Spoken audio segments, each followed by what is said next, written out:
Hi, hello everybody. Back to Rebalance Talks. Today with Alain Bonafou. I'm very pleased to have you, Alain, with us today. You are a great transport economist from the prestigious LETS in Lyon.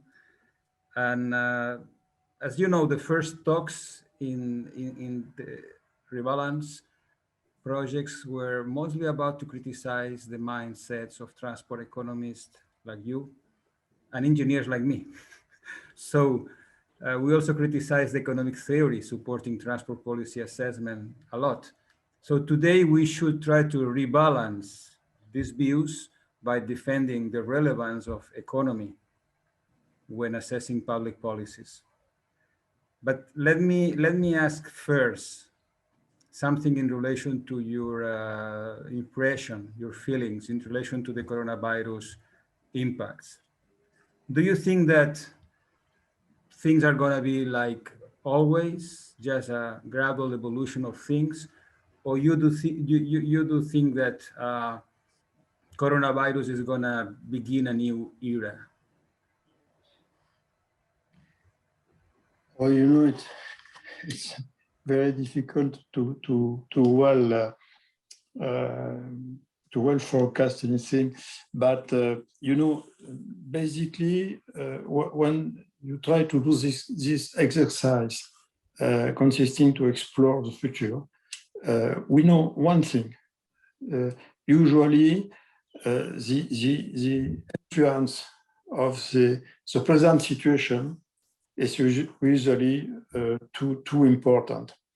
And it is normal that we try to observe, to analyze on the fact we can observe every day. But in fact, I'm afraid that the question is different. The question is to know what could be different in the main subsystem. For example, the main urban subsystem, the system of location, the system of social practices, the system of transport, what could be very different. And I suspect that some elements are relatively permanent. For example, in the system of location, if you consider the difference between the years 90s and today, you can observe that they are not so important. There are some new quarters, some new elements of new towers and so on, but it is not so important. The location system has the same logic. If you consider the system of social practices, including the work, the production, the consumption, the lasers, and so on, it is not so different than 30 years ago. And maybe there will be some important new elements, maybe linked with the development of teleworking, development of teleshopping, but there will be not so important that we could believe during this specific period. Mm-hmm. Mm-hmm. Let me go to the more pragmatic thing, trying to see the relevance on economic theory, not just on your prospective thinking, but on the management and planning of the actual transport system. You and LETS, you have been advising the city of Lyon on transport policies for many years.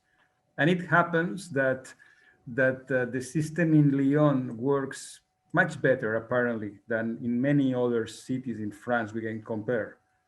So the average French city pays around 1.30 euros per passenger using public transport services, while in Lyon, the city pays just 0.37 euros per passenger.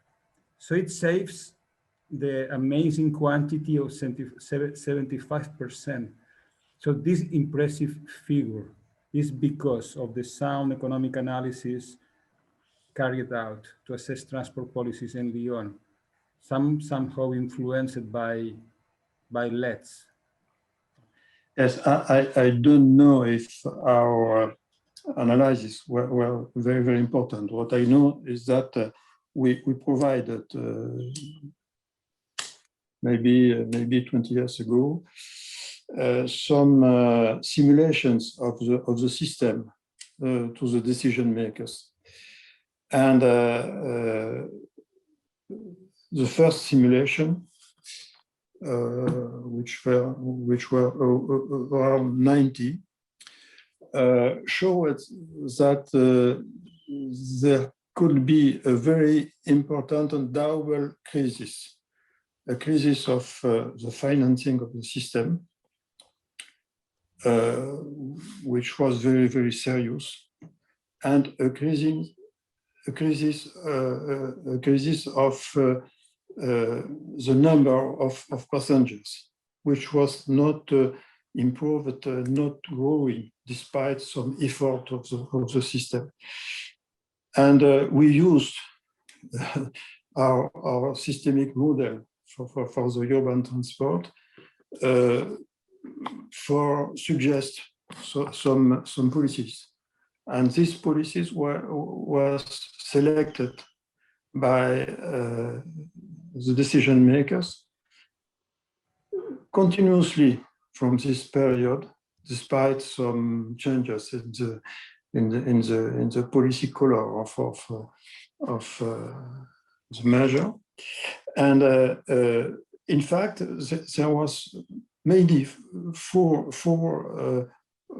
issues. The first one was to generalize some protected lines for buses, protected lines on all the road system of the city. The second one was to well select for the EV lines the best solution. In some cases, the metro, in some other cases, the tramway. The third was pricing progressively generalized for car on the road, on the urban road. And the last, which was not the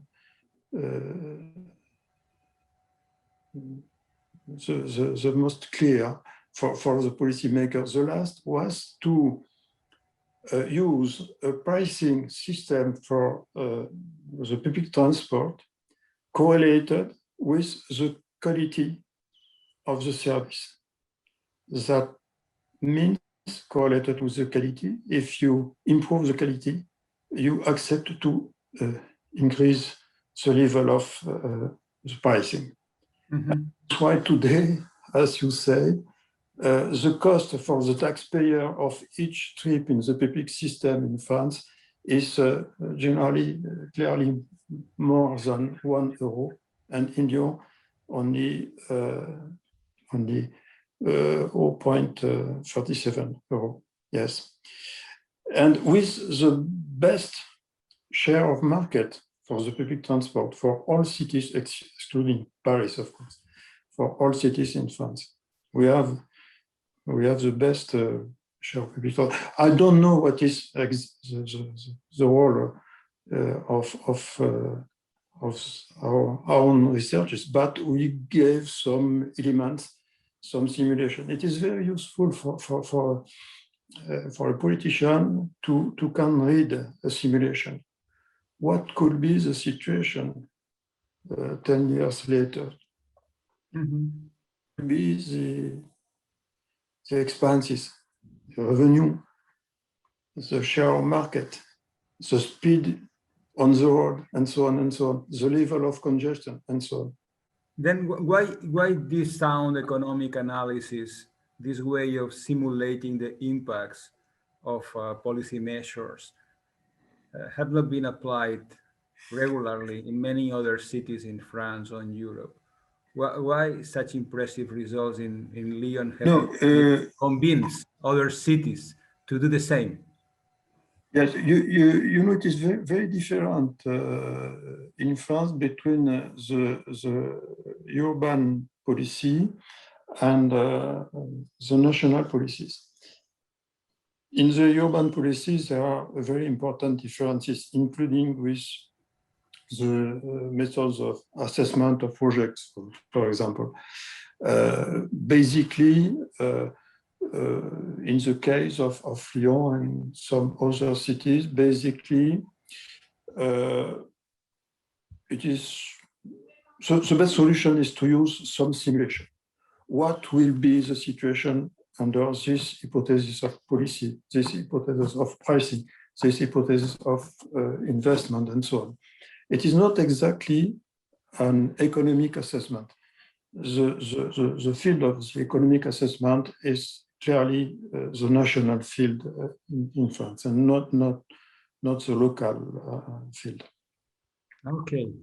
Now, once you simulate the impacts of a given transport policy in a city, then you have to measure if this is good or this is bad in terms of the social utility, social welfare, public interest. So we need a measure of how good, let's say, this policy has been. Now you advocate that the net present value divided by the public cost of the policy should be a good enough measure to establish priorities in public investments. Then this net present value, as well as the interest rate of return, these concepts, these measures, were actually the language of private business, you know, when measuring private investments in maritime transport, in railways from the 19th century. So before the political economy began, we already had this net present value and interest rate of return or something similar for private investments. Then this language of private business in a way was translated for public policies by French engineers, you know, at the beginning of the 19th centuries to measure the public interest of bridges and roads. And then in the mid-20th century, the World Bank and other international institutions promote this language to assess most policies because of the work of many mathematicians and good economists from Bournault or Valras or Marshall or Pigou. So this language got kind of scientific legitimacy.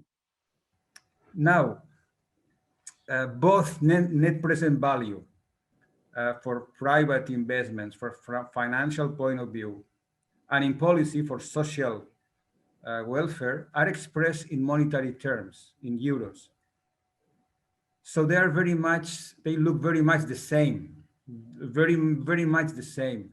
Then I would like you to explain to all of us what's the fundamental conceptual difference between the net present value or the interest rate of return when applied in business or when applied in political assessments. Okay, you are right with the difference of language. There is a common notion between the private economy and the public economy. The common notion is the notion of present value. Present value means a synthesis of a long time series of results for maybe 20, 30, 40 years, with an aggregation of the gain and the loss. But the difference is in the content of the concept of value. It is clear that for the private sector, the concept of value is the financial value. Only the monetary elements. For the public policy, the net present value includes of course the financial elements, the cost and the revenues, but includes also what we call usually the external elements. You mean external effect? is clearly an effect which is external to the merchandising sphere. For example, you know, all the elements on environment, the elements on the greenhouse gas, on safety, the surplus user, which is not necessarily internalized, and which is in fact which is in a first effect an internal effect, an external effect. And when we try to assess a public policy, of course, the net present value must include all these elements, of course, not only the financial one. And what we know today is that there is a very important principle in order to optimize with a level of means, a level of financing. It is necessary to try to optimize the affectation of resources. For example, typically, the problem is very important when there is, for example, for national network. I take the national French highway network. There is a need of a lot of new investments on this network. I don't consider here the investment for the high-speed train, which is a specific one with specific assessment and so on. But what we could call the current investment, around 90 million euros by project. If you are on the table, maybe 30 or 40 candidate projects, and on the other hand, a constraint of financing. You have a certain budget of public funds, but it is a limit, it is a constraint. Under this constraint, the good question is, for the long term, what is the best ranking of these investments? What is the best ranking? And maybe 15 years ago, there was 2 successive demonstrations that the best ranking was based on the ratio net present value, which is a socio-economic value, divided by subsidies, which is a financial value. Net present value by public euro, that means. And if you choose a rank of project from the most important ratio, and after the second, and after the third, and so on, with the better production of net present value, you get the optimal program. I sent you a table. Let me ask my colleagues if they can display. Yes. Here it is. Yes, okay. Yes, on this table, it is an exercise we presented in the World Conference on Transport in Shanghai 4 years ago. It's a little exercise we did with 2 former postgraduate students. One was director of the strategy in our national highway company, and the other director of the Department of Economic Studies. And we analyzed a set of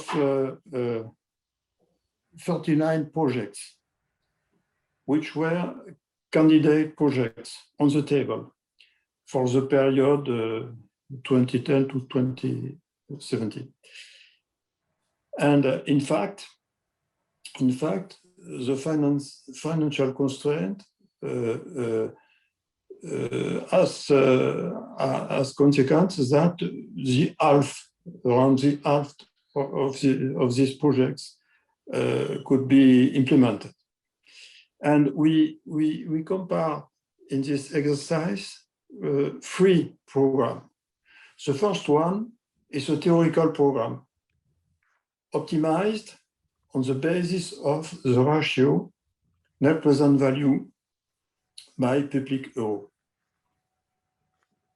The second one is a kind of hypothesis in which our highway system will be completely private and based on the financial result. In this case, the program, the optimal financial program, will give only 77% of the optimal program from a public point of view.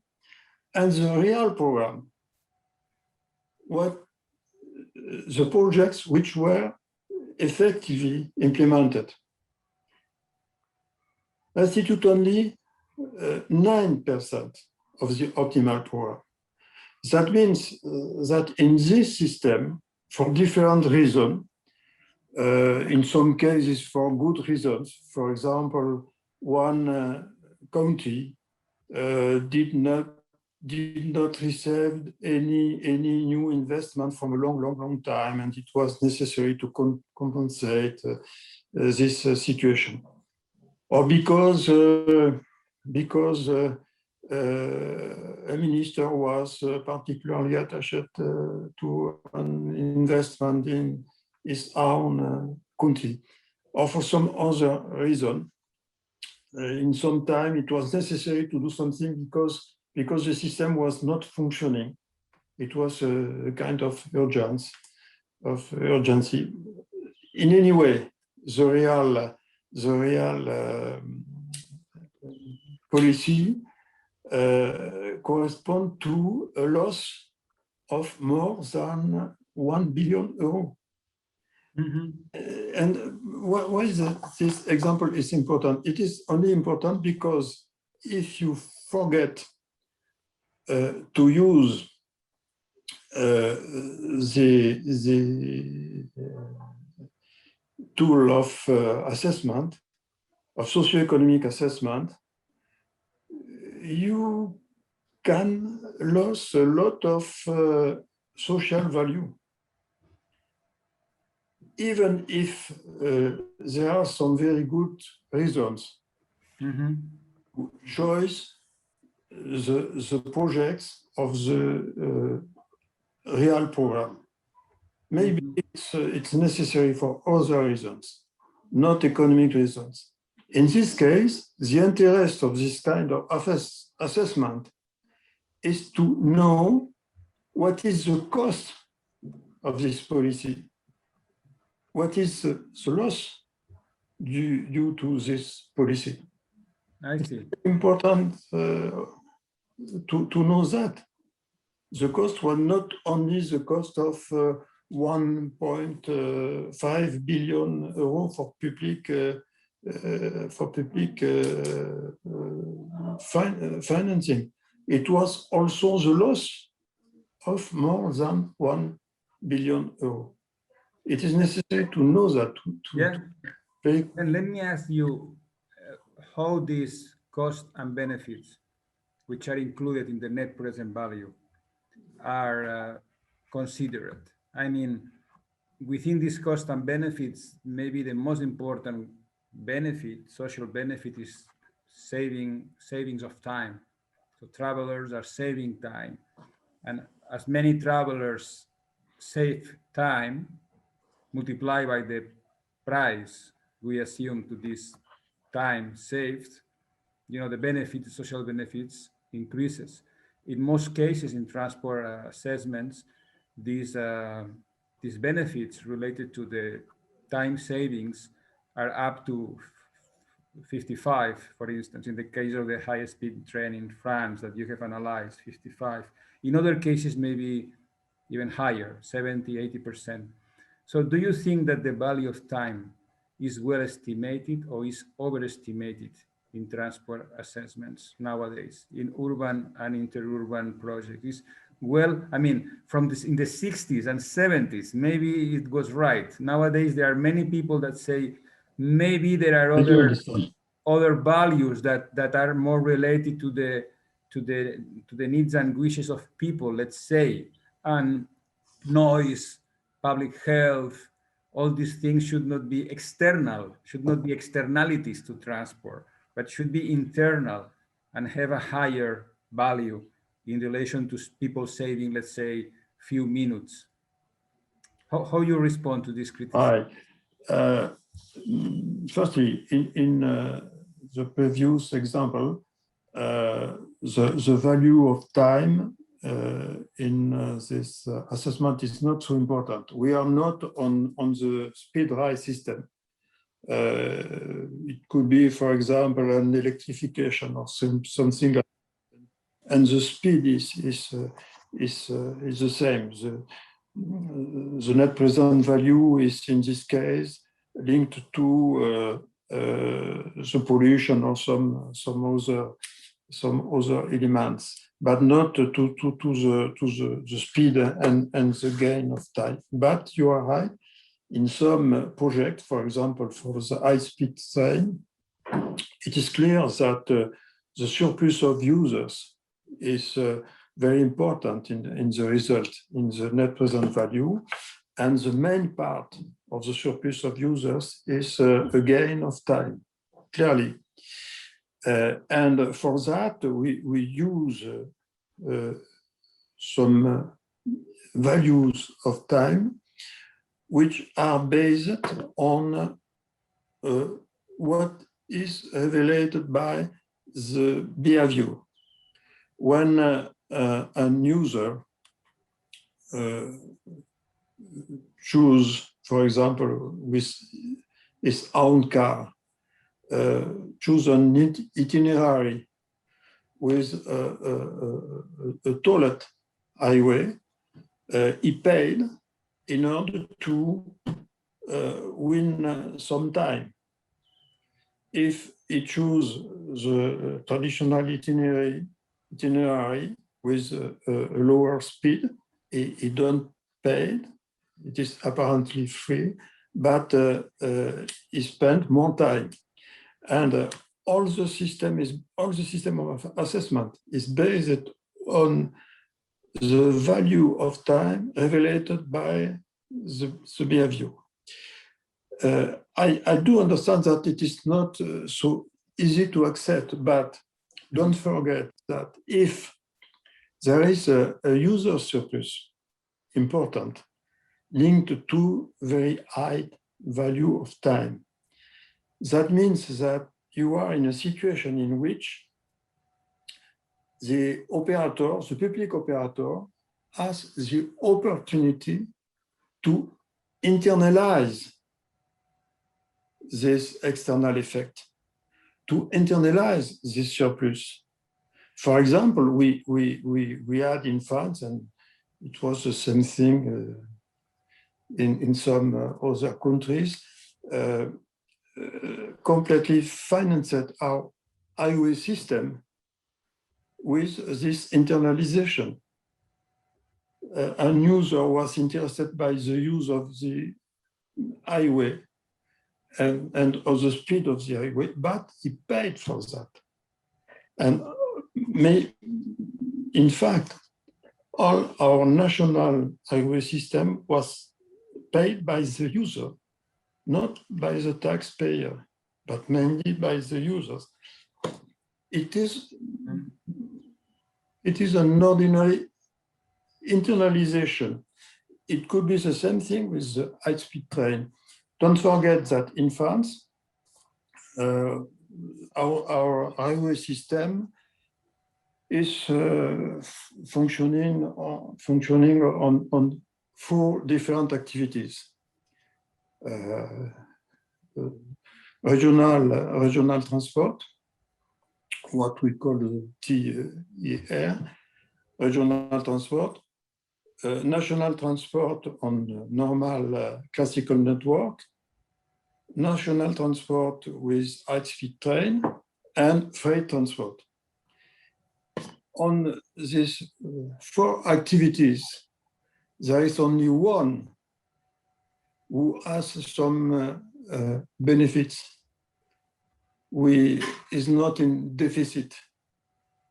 It's the high-speed train with a profitability rate of around 12–13% each year. Not during the crisis, of course, but until 20. But Alain, we understand time matters. So that's the first report. Don't forget that the speed and the gain of time could be internalized, and if there is a willingness to pay, that means that it is a reality. It is it's a fact. But you said that more than saving traveling time, users would like to have increased available time in destination. This will be a better measure. Not saving traveling time, but increasing the available time in destination. This will be better. Yeah, that is clearly the second aspect of the gain of time and of the speed. In fact, the speed is only a factor in the functioning of the system. For example, if you consider a link, a railway link between the city A and the city B, let's say 400 kilometers, you have a train with a commercial speed of 130 kilometers. And you improve the system, and you have a new system with a commercial speed of 300 kilometers per hour. That means that with the same rolling staff and with the same rolling stock, you can provide maybe the double of frequencies. That means that for the user, the opportunities to choose on schedule or another is more important. And here you are in the center of what I consider as the new needs. The new needs are, in my opinion, linked with a need of improvisation. We are coming from a standardized system with the same schedule for the working time, for the school, for the holidays, for the peak hour and so on. We are coming from a standardized system in the time organization. And when the supply of transport open the universe of choice, in my opinion, it is a very important progress. And one of the main factors explaining the orientation of the demand, particularly in the modal choice. And then what about accessibility? Accessibility as a concept. This is an alternative or a complementary measure in relation to saving of time and number of choices? Or is the same thing expressed? Okay, for me, accessibility in the sense of Hansen, for example, or in France, Koenig, Poulit, and some other economists, is not so different than the elements provided by the traditional assessment. It's not so different, but what is very important for the accessibility is the fact that it is possible with good measures of good evaluation of accessibilities in different areas, in different zones. It is possible to represent the spatial inequities of the system. It is clear that some locations have a very, very good accessibility because they are on the main axis, because they are on axis with a very, very good supply of transport, with various opportunities, with different modes, etc., and so on. But in some other cases, it is clear that the accessibility is in a very bad situation. And it is very easy when, for example, an assessment is correct on a new policy of pricing, a policy of investment, and so on. It is very easy to add to the assessment a redistributive assessment. You take every variation of the surplus for every area, every zone. And the surplus of the zone high can be weighted by an element which is a translation of the importance you consider from a redistributive point of view. For example, if a surplus is coming in an area with a very good accessibility, it is weighted by a low weight. If it is in an area with a very bad accessibility, it is overweighted. There are some models for that which are, in my opinion, relatively efficient because with only one parameter,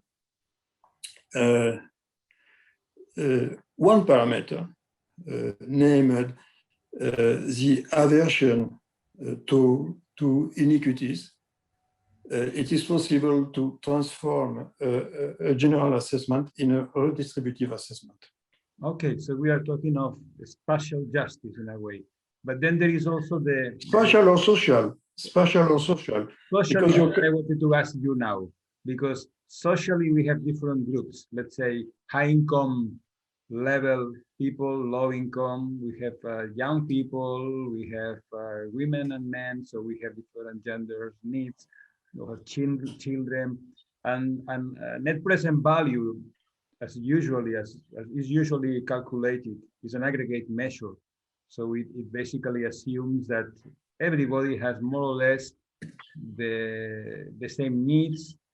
People have full information, take rational decisions, and well, this is not actually the reality. There are a lot of diversity situations, and people have habits.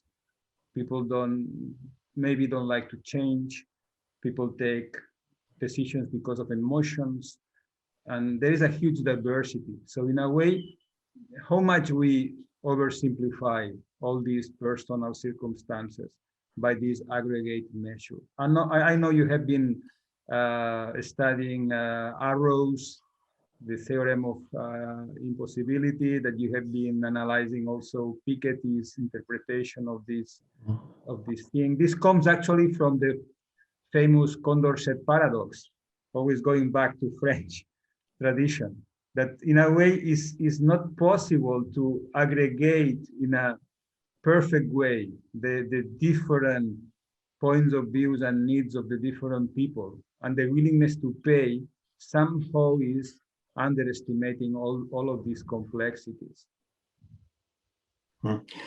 Yes, you know maybe that I consider that this part of the analysis of Piketty is a mistake from a theoretical point of view, because I suspect he did not clearly understand what was the consequence of the impossibility theorem of Arrow on the practice of what we call the economic calculation, the traditional assessment, CBA, and so on. In fact, the consequence of the Arrow theorem is that it is necessary to have a provisional hypothesis. In this provisional hypothesis, all gain and all losses can be aggregated. It's a mathematical property of what we call in French additivity. I suspect it is the same term in English. This additivity is linked with a provisional hypothesis, which is the hypothesis of optimal repartition of the revenues. That means that for the policymaker, the marginal gain of the person one has the same value, the same unit, than the marginal gain of the person two or the person n, and so on. And on this basis, you can do a general assessment under this hypothesis. And what I tried to explain some minutes ago, it is that when you have a final assessment, a general assessment, but with a clear distribution of the gain and the losses between the categories, between the populations, between the categories of revenues and so on, in this case, it is relatively easy to improve the assessment and to give some redistributive elements. For example, you are able to say if this investment is improving the repartition of revenue and of welfare or not. It is relatively able, but it is necessary. That is very well explained in a very old book, who was published, I believe, in English. In France, the title is Le calcul économique de Jacques Le Sourne. It was published during the 70s. In this book, there is a first demonstration of theoretical demonstration of the first proposition of Jules Dupuy, 1943. Yes. And in this book, that is the formal demonstration that the measure of the user surplus is one of the elements of the global surplus of productivity. And this book has proposed a very, very good explanation of the necessity of this working hypothesis. And after you left the hypothesis, of course. Okay. Alain, we have been talking first of the usefulness of the economic analysis of transport policies. Then we have been going a little bit deeper on the net present value from a socioeconomic point of view. Now let me go to the comparison between this net present value from a socioeconomic point of view and the net present value from a financial point of view for a transport investment. And the same that the Condorcet developed the paradox of voting, you have been analyzing the paradox of financial profitability. So it seems that there are all possibilities, projects with good socioeconomic net present value and good financial net present value, and project with either good or bad different combinations of the net present values. and then you have end up with the conclusion that the recourse of to public co-financing is especially interesting for the public finances if the profitability of the projects concerned is poor. So I would like you to further develop this idea, which is not so obvious and little bit, I will say, not easy to understand, but I think is a concept that is very much interesting for us. Also, you have on a slide an image that maybe you can use to explain us these concepts. Yes. Yes, we can use this figure for that. Huh? On the horizontal axis, there is the level of internal rate of return. Here we have only financial elements, not the net present value is only financial, and the internal interest rate of return are clearly only financial. And on the vertical axis, there is the level of public subsidy, which is here in order to improve the profitability of the project. And this relation is based on I believe, a serious calculation. And there are here 3 different projects. One, without any subsidy, has a profitability rate from a financial point of view of 2%. Another 5%, and another 8%. When this work was written, the value, the actual value of the internal interest rate of the public sector was in France 8%. The public sector had the right to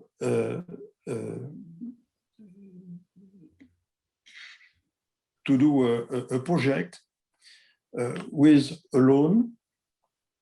The level of the interest rate was of about 5 or 6% in this period, and the public sector had to the level of interest rate a markup in order to cover the risk, a risk premium. Officially, when this research was implemented, the position of the national government was to allow a new investment for the SNCF when the project could cover a profitability rate of 8%. Thus, if you consider a project which is basically of 2%, you need, you can read on this figure that you need 80% of subsidy, yes, in order to reach 8% of internal rate of return, yes. If you are with a project with an intrinsic internal rate of return of 5%, you need only 50% of subsidy. And if you are on a project with an intrinsic internal interest rate of 8%, you don't need any subsidy. Okay. If you consider not a public operator but a private one, in this period, the private operator was a candidate to a tender on the basis of an internal interest rate of 10%. 10% was the result of the cost on the financial market of new loans and the profit and the risk premium. Thus, it is what we call in economics the weighted average cost of capital. The weighted average cost of capital is of 8% for the public sector in this situation and 10% for the private sector. Apparently, the private sector is in this condition more expensive. And you need systematically an additional subsidy in order to pass from the public to the private sector. For the project at 8% of intrinsic rate, you need 27% of subsidy in order to pass from the public to the private operator. Okay? In the project, in the medium, intrinsic rate, internal rate of return, 5%. You need, in this case, 15% of additional subsidy in order to pass from the public to the private. And if you are on the less profitable project, you need only 5% of additional subsidy in order to pass from the private to the public sector. And of course, the challenge, if the private sector is used for an important project, the challenge is to win on the cost, on the profitability of the system, on the duration of the building and so on, to win some elements in order to improve the profitability of the project, in order to improve the internal rate of return. And what I said is that it is easier to improve for a project with a very low profitability than to improve with a project with a very high profitability. It is that I called the paradox of profitability rate, and it was confirmed by the time. You know, if you consider the decades between the 60s and the 90s, all the important investments, in any way in France, highway with tolls, high-speed train, all the important investments had an internal rate of return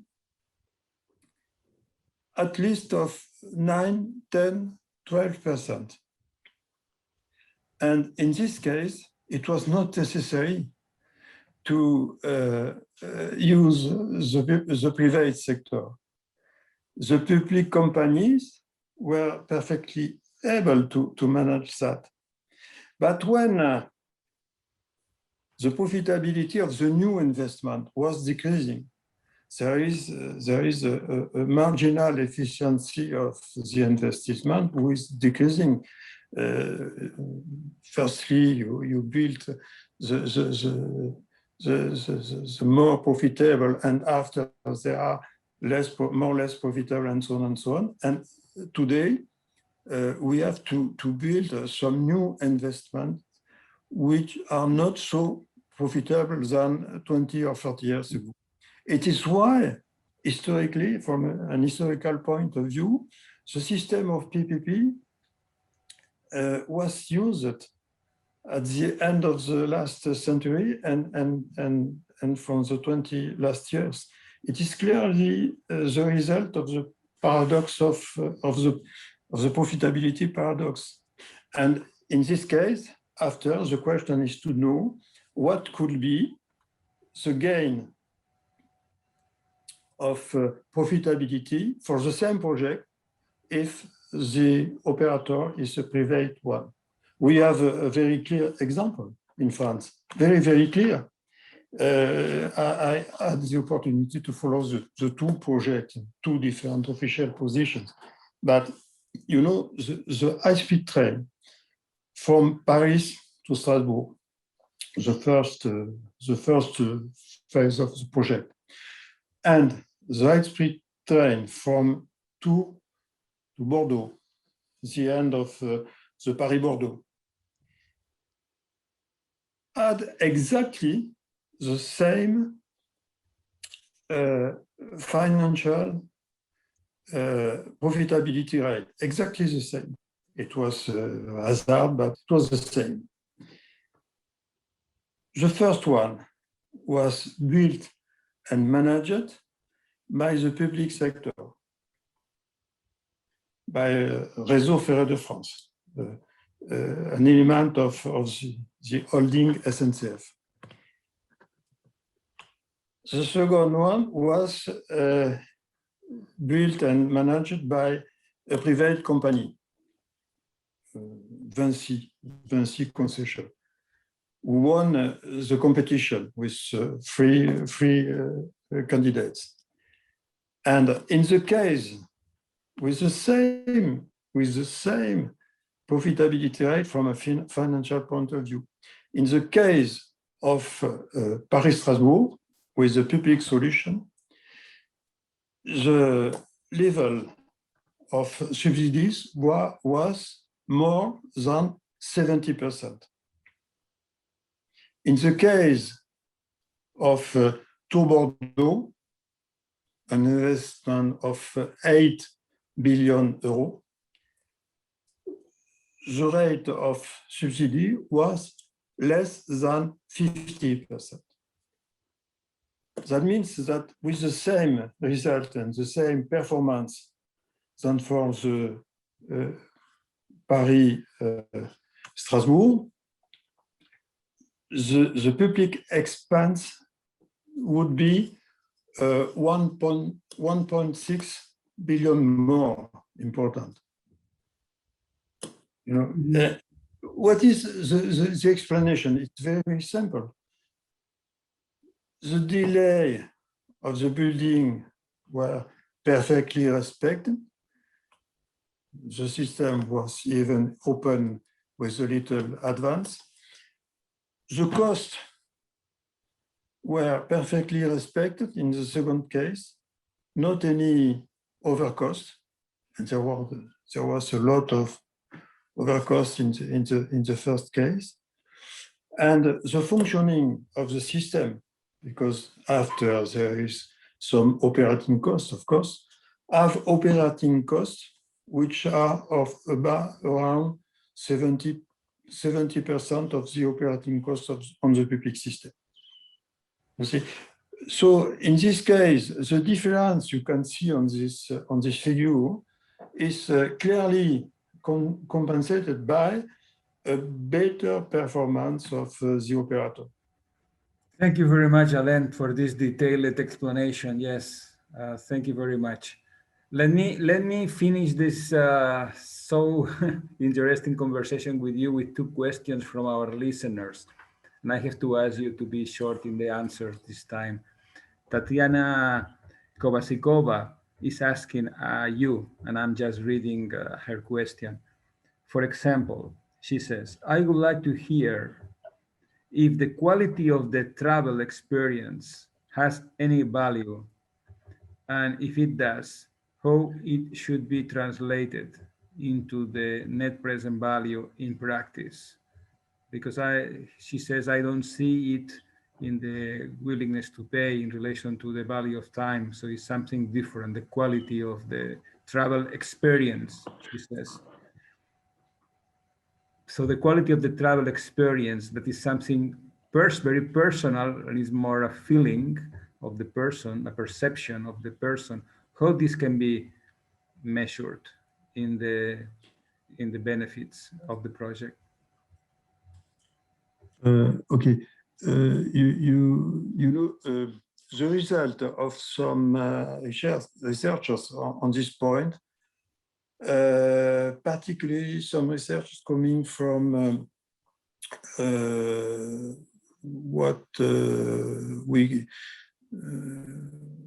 what was named IFSTAR. There is a new name today. It is the Gustav Eiffel University. IFSTAR is now an university, but in this research organization with some researchers with a very good level, one of them was Olivier Morlet, who is the father of one of the main traffic model, the model Matisse. It is the father of Matisse. You know this model, I suspect. Did some assessment of on the question of the quality. The first question for him was the quality of the travel on an highway.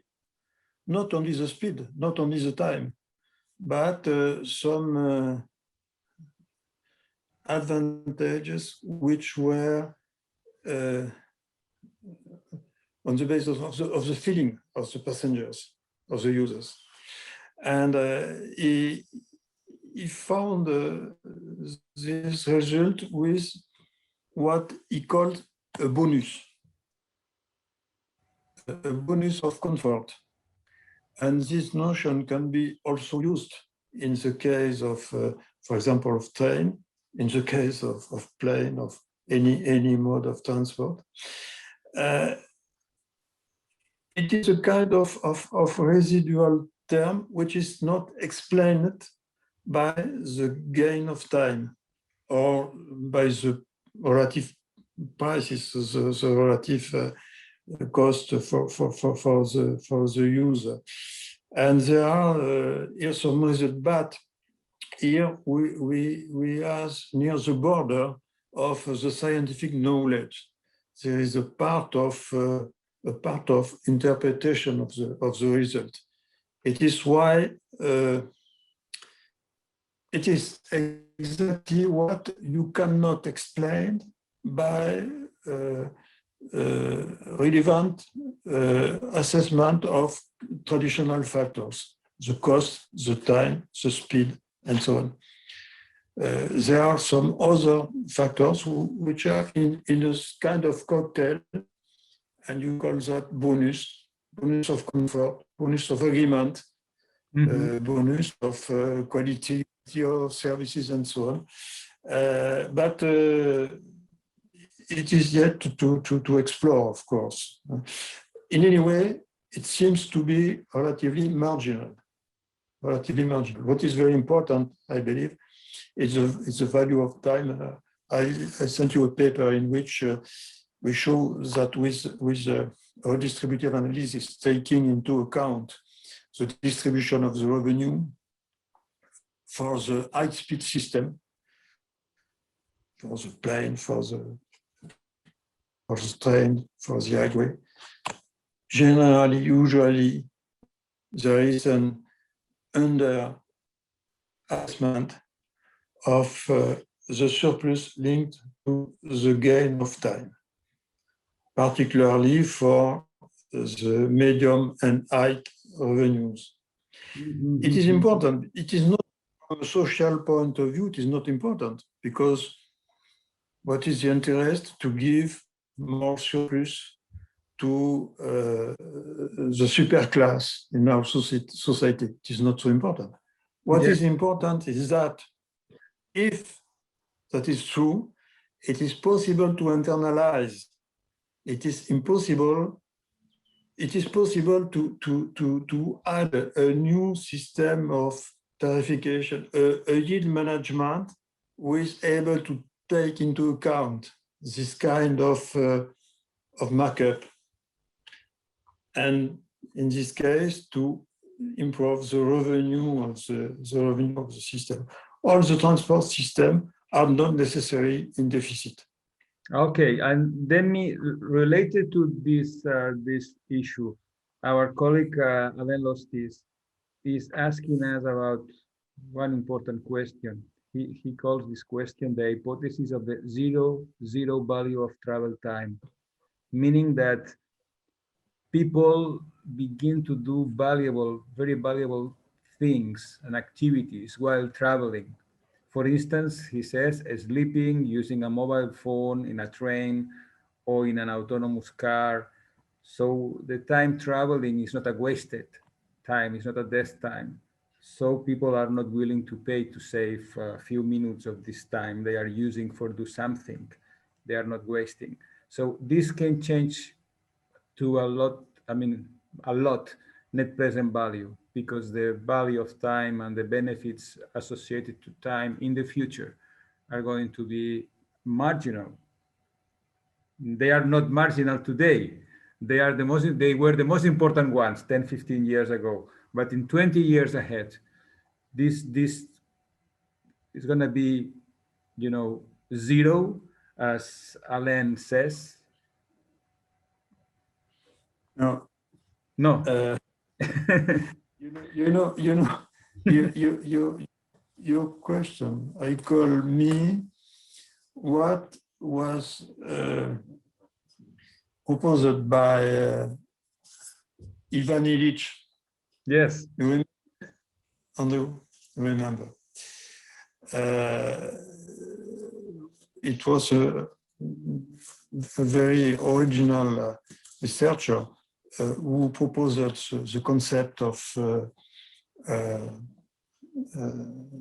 generalized time. You remember? The economists were on the concept of generalized cost, including the time, and he suggested a concept of generalized time, including the time necessary to provide the price of the ticket and so on and so on.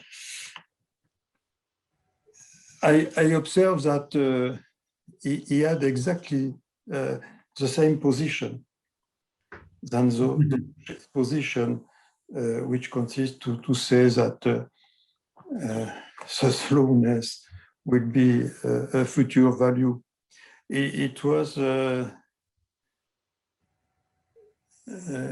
he did that 40 years ago, or something like that. I am not sure he was right. You know, in this case, there is a referee. There is a referee.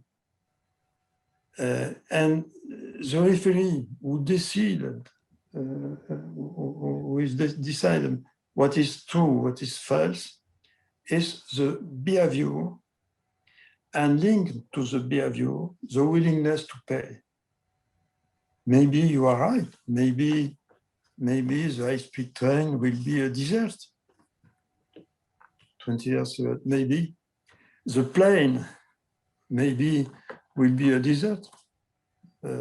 Maybe we will not use plane. Maybe the willingness to pay will be yet sufficient in a part of the population in order to use plane, to use high-speed train, and so on.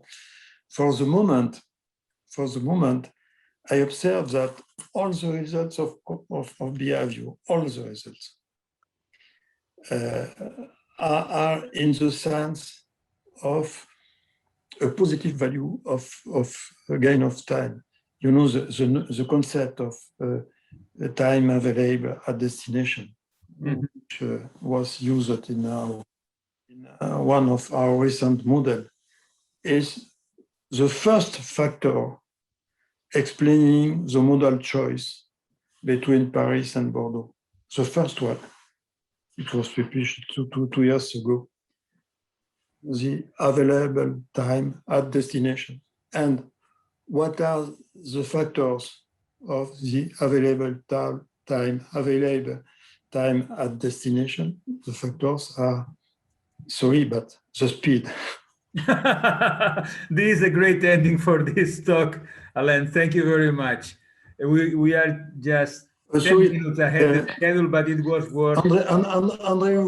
Andrew, I forgot something, but I apologize for my English.